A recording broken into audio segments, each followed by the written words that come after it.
been Rammus's first ban. Ari after last game, I'd ban her too. Vayne, very common ban.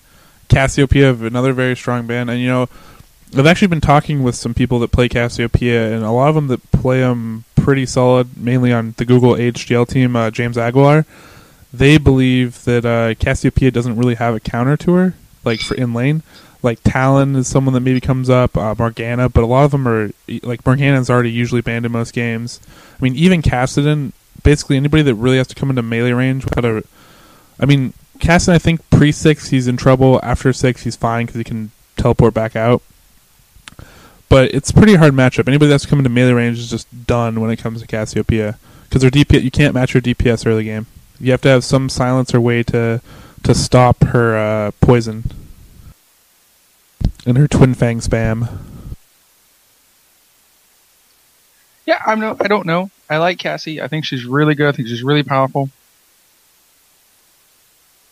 I don't think she's the end-all be-all.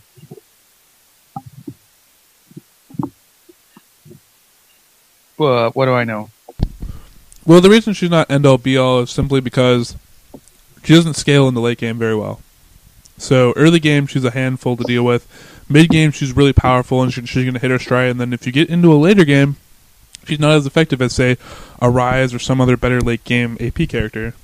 And so that's her one weakness. But the problem is that beginning, if you are a really good Cassiopeia, and the problem is a lot of people see people just trying out Cassiopeia or they haven't played her a lot, but the people that are really, really good and play Cassiopeia like hardcore nonstop, those people are really, really scary in lane. And I actually am starting to be of the mindset that I don't want to play against a really good Cassiopeia. The average ones, the ones I normally go against, that's fine, but the really tough ones are a handful.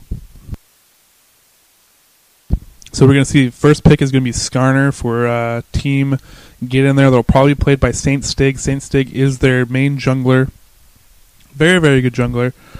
So that's a strong pick for team Get In There right now.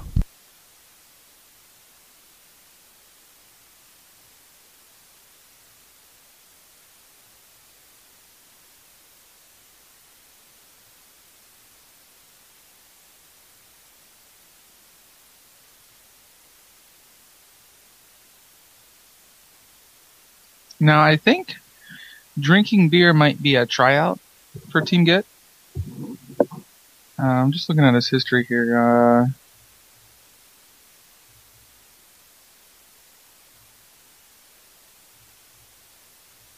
Looks like he's played a lot of Graves.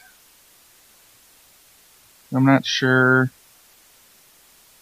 if he's got anything just decisive. This could just be solo. Q as well.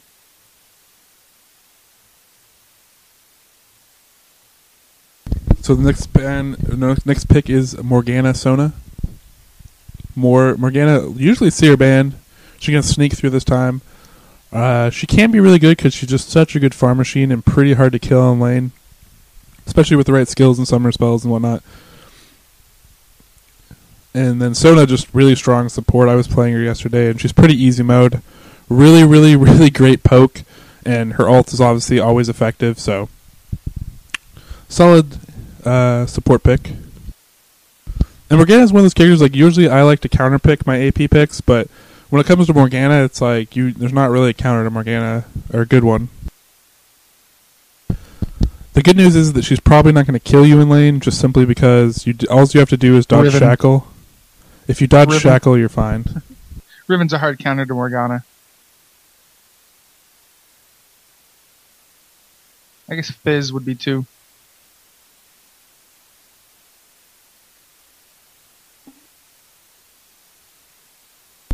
And then we're going to see a Lee Sin and a Soraka, which I love Soraka now, and I have for a while, but she's just that mana battery, that health battery, and then Lee Sin, Don Wild Cherry.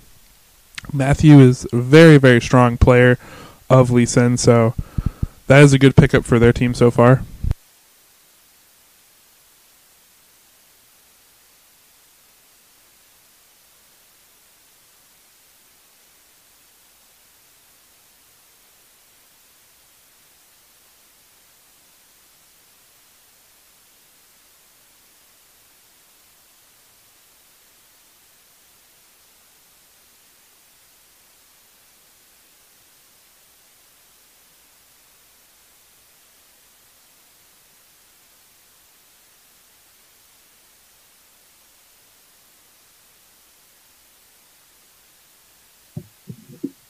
not the favorite, or not the biggest fan of picks and bans in chat, but it's okay. I think it's a necessary evil sometimes.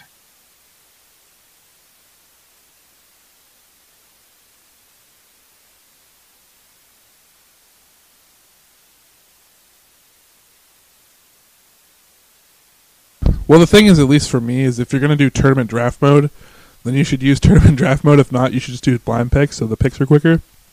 But since this is tournament draft mode, after they do all this in-chat pick, they're going to have to do picks and bans again, essentially, and spend all that time. I mean, they can lock in to speed it up, but I think for teams, the thing about in-chat, at least bans, is you get to talk about it a lot more, talk about the picks more, although for a tournament organizer and running tournaments, it sucks because it takes longer to run the tournament. Yeah, it's definitely a small difficulty that being an understatement to get these tournaments running smoothly. I know for LAN events, you got people that show up, they're bringing the computer. If they got to stay there longer, if you're winning, a fatigue sets in. Where you're like, all right, we've been playing League of Legends for like 8 hours. I just saw a Victor pick. What? It could be support Victor. No, wait, no, that's not going to happen. What the heck? All right, well, we get to see Victor play in this game. I'm excited. Was there a patch I'm unaware of that Victor got buffed? Hey, nothing's off limits. Let's be honest. So yeah, there you have it. Scudder, Lee Sin, Soraka, Victor, Kate versus Morg, Sona, Corky, Kennen, and Amumu.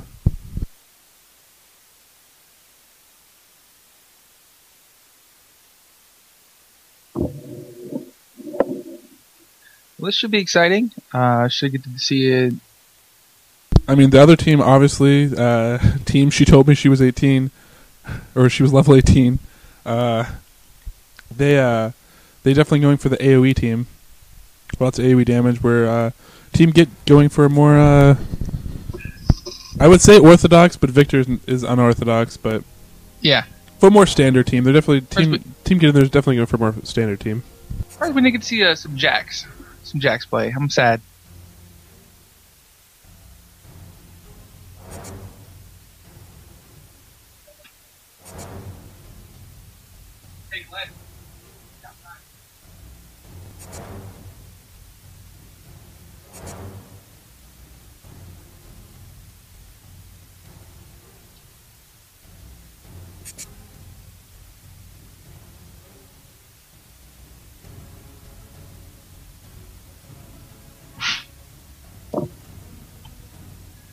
So I'm actually enjoying the Great Northwest Blizzard that decided to hit my house.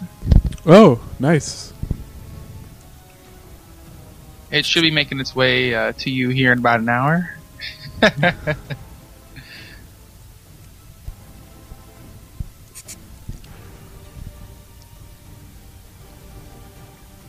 Been seeing a lot more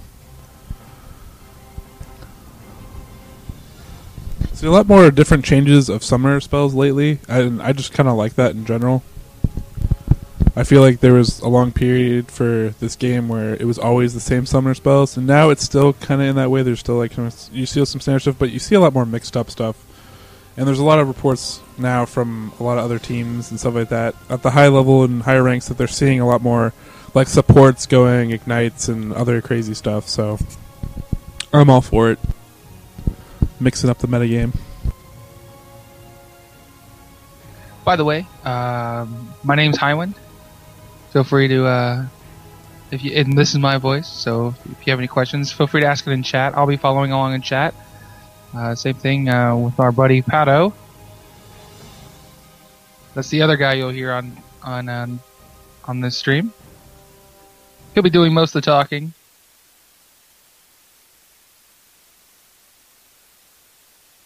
And we might be getting some Hey Kelso cameos. Yeah, we could. Hey Kelso, our chat admin and all around. She's our hotness factor for Raise Your Weapon Because Joe and I, we're pretty handsome gentlemen, but we don't quite bring all the boys to the yard. That's all I'm saying.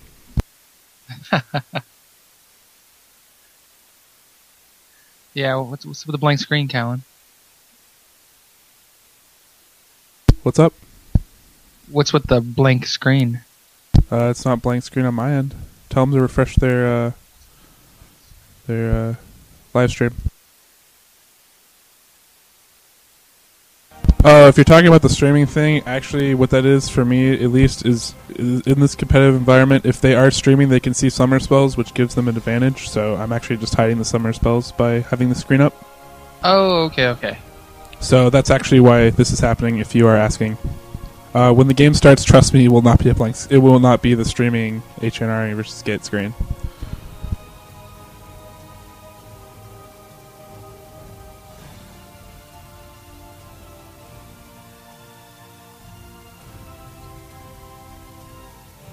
But Kennen has been a really top pick lately, and I agree with it because he can play mid if you want him to, he can play top if you want him to, and he's not really a character that you can counter pick because he's a highly mobile, long range AP character. So he's just really, really strong in the lane. I actually really like this pick from team. She told me she was only level 18.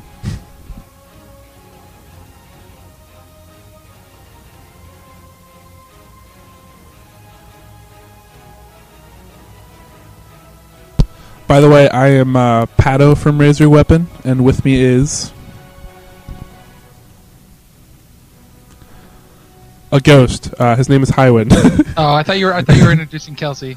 No. I was introducing you because people are asking who the shoutcasters are, so we're letting them know. I am Pato, and the other voice you hear is Highwind. So, in case you're wondering,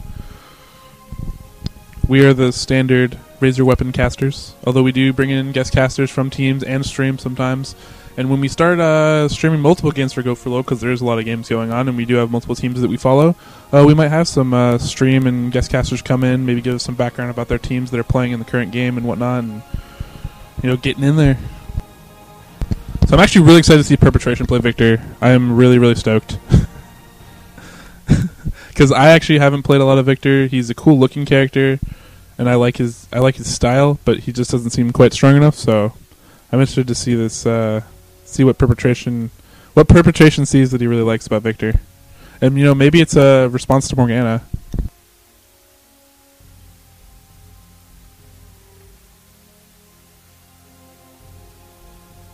So I'm actually talking to AR Punching Bag, who was on was one of the teams that just played against High Risk No Reward. It looks like they are a Vancouver team. What Raise Your Weapon does is we try to promote the local the Pacific Northwest scene. And so what we try to do, we're actually reaching out to get teams from Vancouver, Oregon, and we've got teams from all over Washington. And one of the events we're going to be casting live at is going to be the GiTicon in Victoria on February 3rd.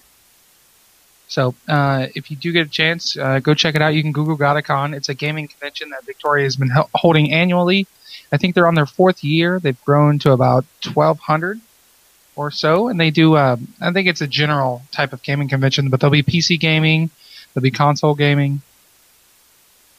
League of Legends they will be holding a League of Legends tournament. They do have sponsors, so you'll see I believe the first place prize is $500. They're looking to get 8 to 16 teams, so it could be really good, could be fun, it could be awesome. We're excited to cast that. So the game is starting up now, and look, we are okay. We are A-okay. The world is right. Again.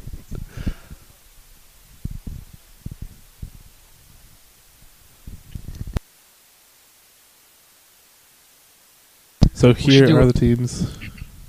We should create an overlay that we can put over so we can still show the UI, and then but have an overlay to hide the summoner spells for streaming.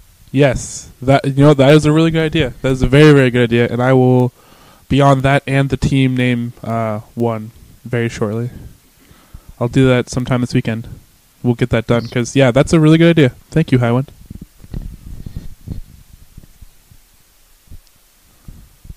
Yeah, show up to GiTicon. You can meet us in person, and we'd love to talk to you.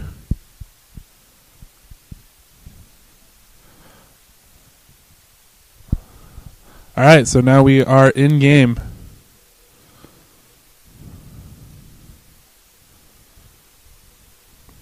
Not a fast start from Team GiT in there. They're rallying up, talking to each other a little bit. Don Wildchair is going to do a little dance now, actually. I really do actually like that Lee Sin skin. It's pretty cool. Yeah, it's like, I'm not going to lie, it looks like the Guild Wars 2 logo. It does actually look.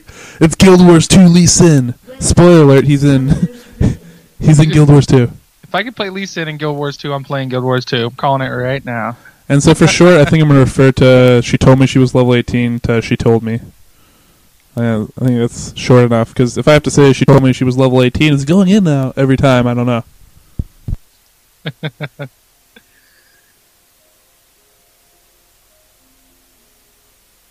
So we actually had this scenario earlier where we were the team up here in the team ranked game last night.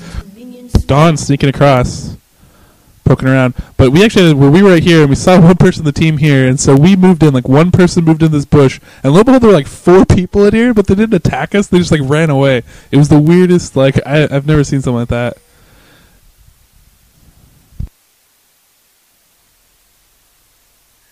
Yeah, we were playing a couple ranked games last night. That was a lot of fun. Yes, it was. Playing with some members of Cell Gaming, as they call themselves. Dexter, Matt, and Boss Cow. And shout out to the Swift one, making his return. Quitting League of Legends as the best top solo in the world, and then coming back. And being the 14th best top solo in the world. But it's okay. You can get your throne back. So, just going to do the standard really quick. Clear the wolf camps, get a little help. And then go over to blue, get a heavy leash. Do some dancing. Excellent job kiting the mini golems for the bot lane. Yes, I mean, that is another little trick. I mean, especially now. So it used to be that used to be a trick, and you would have to sacrifice them for your jungle, but now that the jungles respond so quick, you can actually do that and still give your jungle the farm from the golem. So props to Riot for working that in now, and it can be a standard strategy. So if you do know, maybe we'll show you that one of their next games or something, but if you do know how to do that, you can actually kite the golems, take minimal damage, and get that little bonus XP so you can hit that level 2 early, which for some combos bottom lane is really fast. And actually, see Skarner's stealing a red over here. I love this. He's going to probably pull it off. I don't know if his smite's going to be up in time. Or no, he saved his smite. Ooh, Amumu's going around. He didn't know. Yeah, so it saves, gets a big enough pull, saves it. So really great job. And he's going to be able to come in on Kennen probably here. Kennen. Oh, Lee Sin going in there. Ken hugging his turret, though. And they do ping that, so they do know Skyner was there. They were able to see him, those creeps, giving him away. So he's going to back off. But that, I actually really, really like that play. Amumu is slow jungle, so I guess they felt they could get away with that. He's going to be there and be a sad mummy right now. Yeah. He's like, oh, just little lizards. Well, I better clear these. Corki trading with Caitlyn there, and Caitlyn's advantage is that she has the range, so even if Corki moves up there, she shouldn't just, even though she can pilt over Peacemaker him, and he's going to stand there and take it, you should still use your attack move and back off and shoot him so you keep him at range, and then land the pilt over Peacemaker, so you can't just trade. Because since she traded, Corki ended up a little bit ahead, and so it wasn't a good trade for her. So if you have Caitlyn, you have to utilize that range. So Victor is currently out last hitting Morgana. I mean, Morgana actually does have a tough time last hitting until her pool gets a few levels on it. Because minions can steal it and other stuff like that. So, I mean, she still has really great last hit potential, but it's not quite the same. And good ward on Tribush right as Skarner wants to come around. They do notice that probably went down. And Mummy trying to steal back, and Skarner's going to see this. Morgana coming down, trying to help. She is going to get the red. So now it's going to be up to Morgana. Is Morgana going to help this in time? Ooh. He's probably going to flash over the wall, but he's going to go right into Victor. So it's going to be up to Morgana if he can steal him, and does not steal him. Victor picking up that first blood, huge burst damage onto Amumu. And now you have a double buff Victor, and that is not what you want at all. No blue buff for Morgana, and now double buff on both members of Razor Weapon, and Caitlyn's going to pick up a kill, bottom onto Corki. Oh, they're going to have Skarner's coming down, and there's going to be another kill for Team GiT right here. That red buff can't deal with it.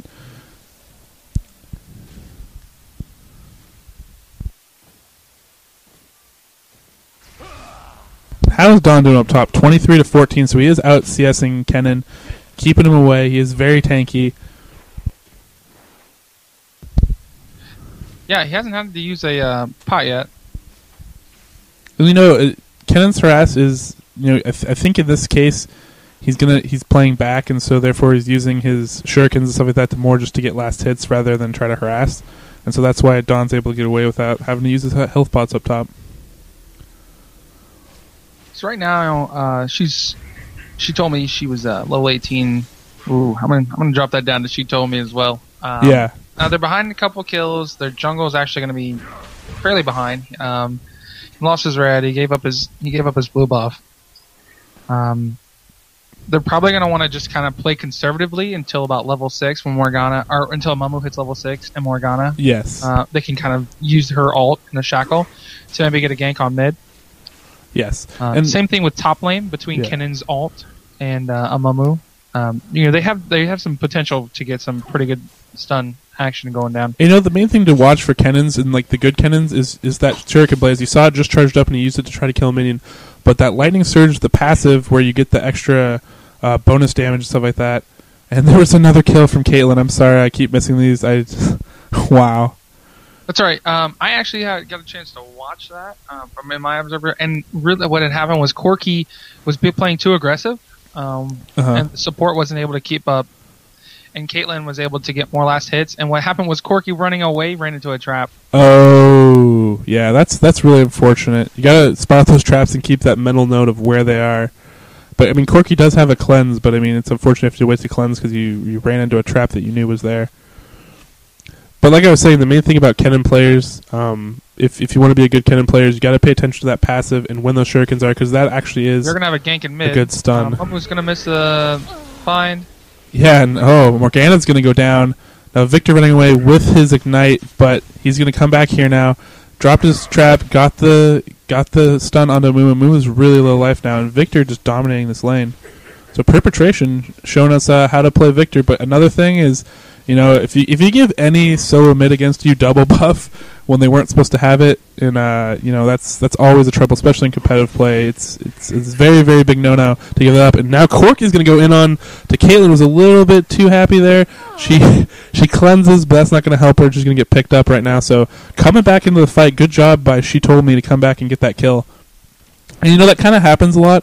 When you get that psychological advantage as a player, and you're like, oh yeah, we're winning this lane, this is all ours, and you kind of stick around a little bit too long, they buy up enough, and then you end up in that scenario where they come back and they're actually stronger than they were before, and you're not able to sustain.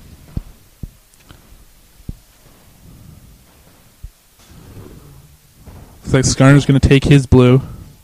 And he is now level 6, so Kennen could be in trouble. Or Kennen's really gonna hit level where he 6. decides to go. Scar's coming around, and it looks like he's going to wait onto Morgana. Morgana does have a spell share, though, and they did ping, so they do know that Skarner's there again.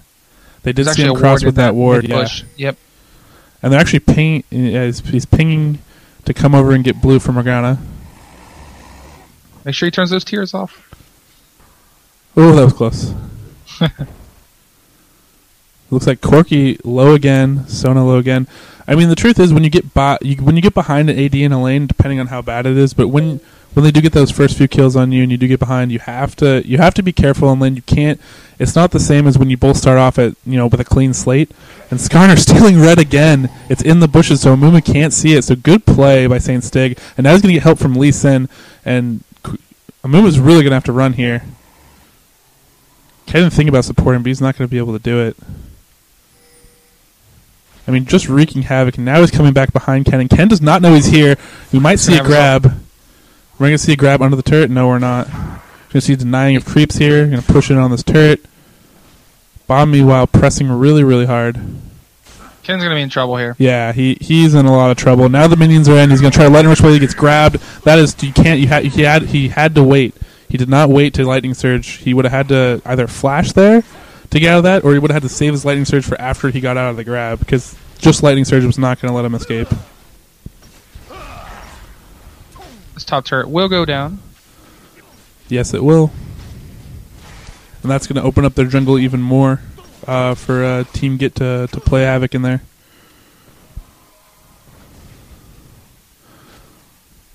No words on that Dragon laser yet. is Sona's doing moving a up. ton of damage when it hits. He probably, has he upgraded his laser yet? Yeah, he has. So he actually has the Augment Death, which does upgrade that laser damage. And they do see Sona moving up here, and she's in a little bit of trouble. Look at that damage from that laser, taking away about a fourth of her health. Now she's down to about half health. Trying to get out of this. Good warding by Sona, though. They do have good warding here for Team She Told Me. A lot of good mid wards and farther back. Remember we saw the one gank from him, which didn't actually work out for them. Morgana actually ended up going down in that exchange. And I'd like to see some more ganks from him. I'd like to see him be a little bit more active. So they are aware Mummy is in the area. They have a well placed ward. Skirt is coming in, and he's going to quickly retreat, which is a good idea. And GiT is now rewarded. So a lot of ward on this dragon. Both teams are considering Dragon at this point. I know Mummy would like to gank bot. He wants to use that ult. He's going to get a chance. Corki in onto Soraka, but not going to get it. Now it's up to Mumu. Mumu's waiting to pop his ult. There he pops his ult. Now they're going to focus on. There's the team heal, and all the heals from Soraka makes it really hard to kill characters. Caitlyn's so tanky, and they don't even get her after all those ults popped and all that focus. Skylar's going to go and pop his ult, drag Corki back in here, and he's not going to escape, taking way too much damage. Or I called it Caster's Curse way too early. Mumu turning this around. There he is in the nick of time. And Kennen actually teleported down.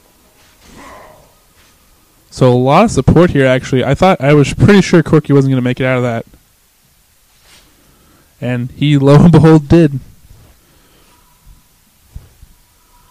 So good reaction by Team She Told Me right there. But meanwhile, Lee Sin is killing the second turret. He's not going to get it, but he's putting a decent amount of damage on it. Just pushing it well, and that's what Don Wildcherry likes to do. Because the secret about Team GiT a little bit here is Don is a really good solo top, and what eventually happens is Don gets so tanky that he basically initiates for his team and leads a lot of team fights and soaks up so much damage, and the natural reaction is to focus him, and what happens is he just doesn't die, and then the rest of his team just mops you up. So gotta be careful of that. The gold now advantage for Team GiT is about 5k, so not out of hand, but is a very solid advantage. And look at that laser just eat. Oh my gosh, so much damage on Morgana. He's going to chase her down, and Morgana's going to go down mid. She's going to need a lot of help if she wants to stay in lane against Victor, who has already hit level 11. Victor's just stayed in that lane and held it all to himself. Caitlyn chasing down Corki now bottom, getting that defensive aura buff from Sona and getting those heals to sustain through that.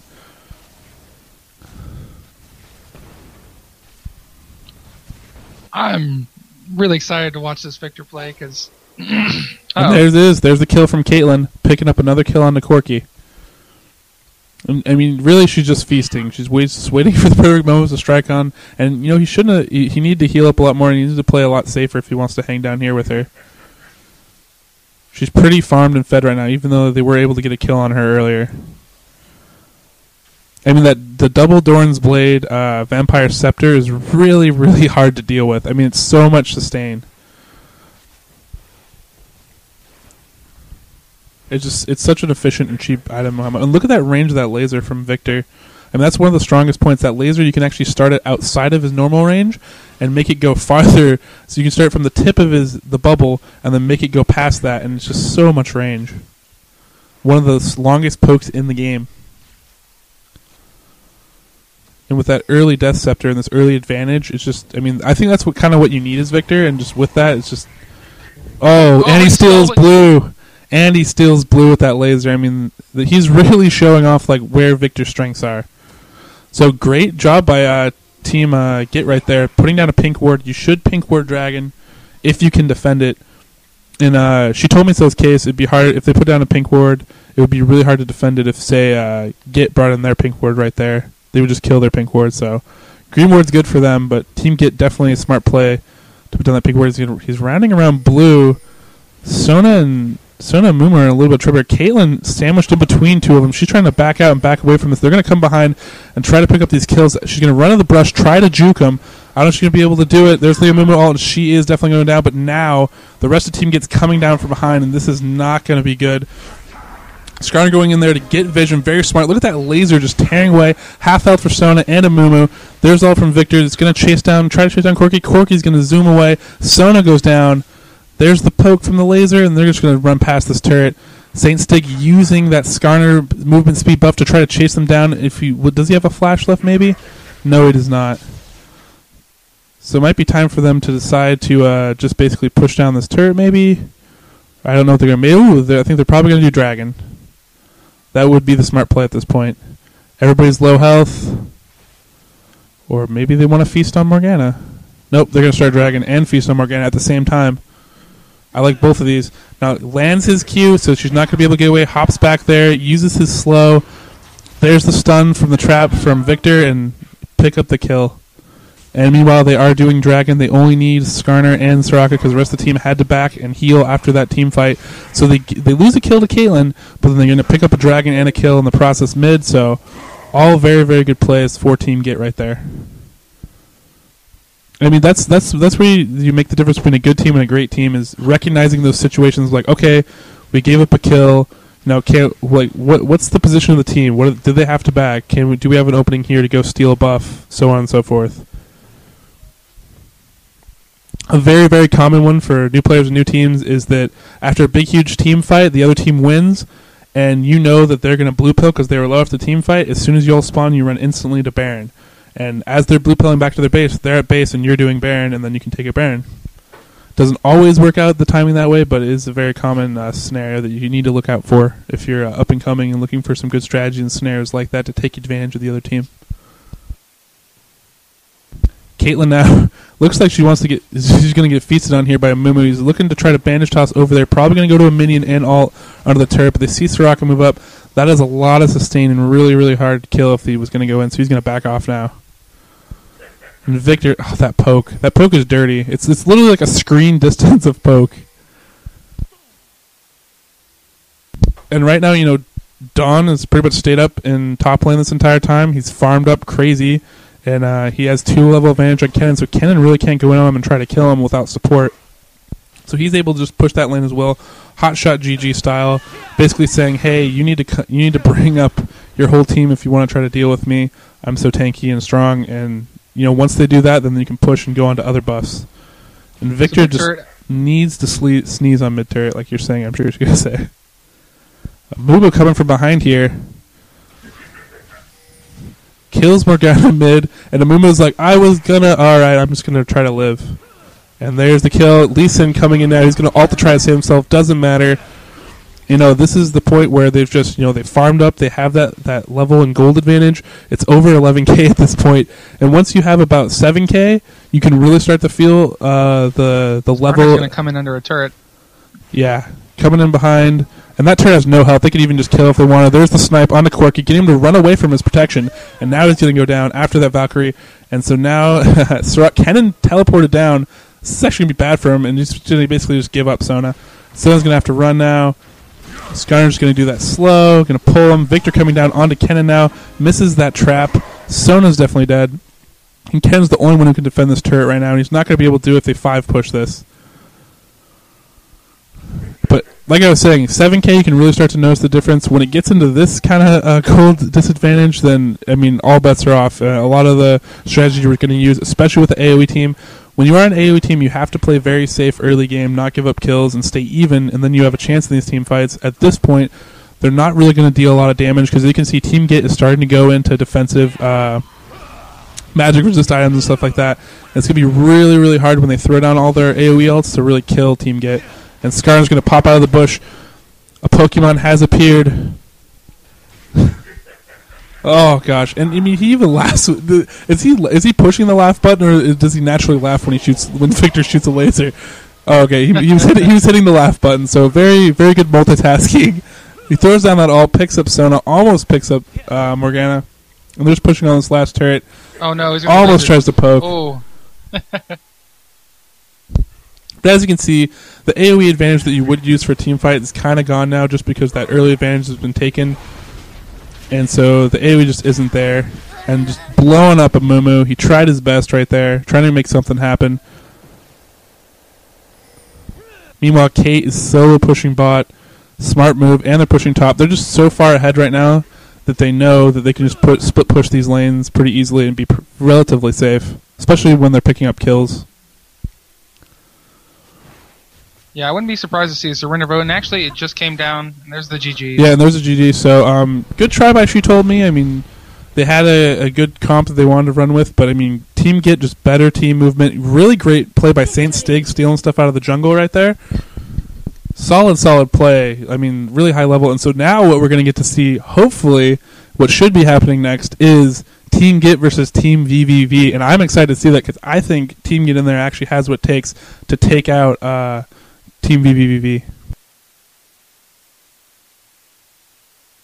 Congratulations to Team GiT, and good luck in future tournaments for She Told Me She Was level 18. I mean, that's what it's all about. I mean, getting into these Go4LoL tournaments. I mean, they've obviously won their first few games or whatever, and were able to advance through the bracket, so they got some tournament experience. And I mean, this is the kind of thing you need. You just need to get in there, like Team GiT does, and see how good you are and learn some stuff. And they can go back, watch this replay, maybe watch the stream. You can go to YouTube/RaiseYourWeaponMedia, and you'll see this.